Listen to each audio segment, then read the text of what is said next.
ఇదొక చిచ్చు పెట్టింది ఇలా బీజేపీలో ఒక చిచ్చు పెట్టిరు. బీజేపీలో ఇంటర్నల్ వార్, కిషన్ రెడ్డికి ఎమ్మెల్యేలకు మధ్య గ్యాప్, పార్టీ కార్యక్రమాలకు ఎమ్మెల్యేలకు అందని ఆహ్వానాలు, రైతు రుణమాఫీ హెల్ప్ లైన్ కేంద్రం ప్రారంభోత్సవానికి సైతం ఎలాంటి ఫోటో లేకుండా ఫ్లెక్సీలు ఏర్పాటు, బడ్జెట్ సమావేశాలపై ఎమ్మెల్యేలకు దిశానిర్దేశం కరువు, పట్టించుకోని బీజేపీ అగ్రనాయకత్వం, కొత్త అధ్యక్షుడి నియామకం తర్వాత అయినా సెట్ అయ్యానా అంటూ ఈ కిషన్ రెడ్డికి ఎందుకు మనసులో పట్టదో నాకు అయితే అర్థం కాదు. ఆయన ఇంతమంది ఎన్ని రకాలుగా చెప్పినా కూడా మళ్ళా ఏడు చేస్తాడు. అసలు ఆయన అధ్యక్షుడికి పెట్టడమే నిజంగా తప్పిదమని చెప్పారు.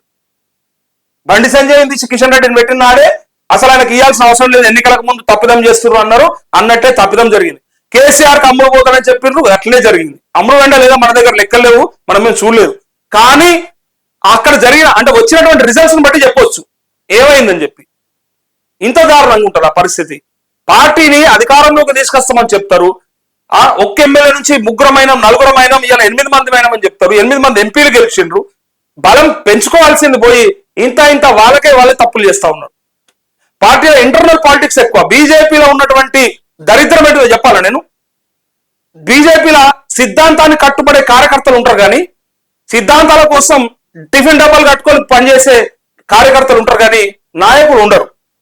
నాయకులుగా ఎదిగిన తర్వాత వాళ్ళకి పురుగు మెసులుతుంది, ఏదో ఒక డిస్టర్బెన్స్ ఉంటుంది. ఆయన ఎదిగిపోతాడో ఈయన ఎదిగిపోతాడో, వీళ్ళు పైకి వస్తారో వాళ్ళు పైకి వస్తారో, కింద మీకోసము నాలుగు రాసుకుంటా ఉన్నారు. ఊర్లలో కేసుల పాలు అవుతా ఉన్నారు, అవస్థలు పడతా ఉన్నారు. కార్యకర్తల కోసం మామూలు కోసం కాదు బీజేపీలో. ఈ నాయకులకు మాత్రం ఇట్లుంటది. ఇక చూడరు, ఇంకా పార్టీ కార్యక్రమాలకు అసలు ఎమ్మెల్యేలకు అందరూ ఆహ్వానాలు. అది ఎమ్మెల్యేలా లేకపోతే ఏమనుకుంటుండు, ఏం జరుగుతా ఉంది? అందుకే నాకు 2 పదవులు ఉండడు తప్పు, ఒక పదవి తీసేసేయాలి. ఏదైనా ఒకటి కరెక్ట్ గా నిర్వహిస్తారు. 2 పదవుల మీద పెట్టిండి అడుగు, ఇటా అన్నట్టు అయిపోయింది. కేంద్ర మంత్రి ఇటు అధ్యక్షుడా, కేంద్ర మంత్రి అధ్యక్షుడా, ఇది మరి ఎట్లా ఎక్కడ రాకపోతుంది? పార్టీని ఇంత ముస్తా ఉన్నారు, నాశనం పడతా ఉన్నారు. ఈవెన్ బడ్జెట్ లో కూడా నిధులు సరిగా కేటాయించలేదని చెప్పినప్పుడు కూడా సరిగా కౌంటర్ చేయలేని పరిస్థితికి వచ్చింది బీజేపీ రాష్ట్ర నాయకత్వం. ఇక్కడ ఏదో రఘునందన్ రావు ఈయన వచ్చి బయటకు వచ్చేది 2 ముచ్చట్లు చెప్పారు కానీ కిషన్ రెడ్డి మేము ఇన్ని ఇచ్చినాం మేము కావాలంటే మీరు చూసుకోరని చెప్పి ఏదో ఇట్లా దులిపేసుకొని పీకండి. ఆయనను మరి సికింద్రాబాద్ ప్రజలు గెలిపిస్తా వస్తా ఉంటే, అంత నమ్మకం పెట్టుకుంటే ఈయన చేసే పనులేమో గిట్లుంటాయి. అసలు పార్టీని పెంచుదామని చేస్తా ఉన్నాడా లేకపోతే దాన్ని ముంచుదామని చేస్తా ఉన్నాడా అనేది చాలా పెద్ద ప్రశ్న ఉన్నది, డౌట్ ఉన్నది చాలా మందికి.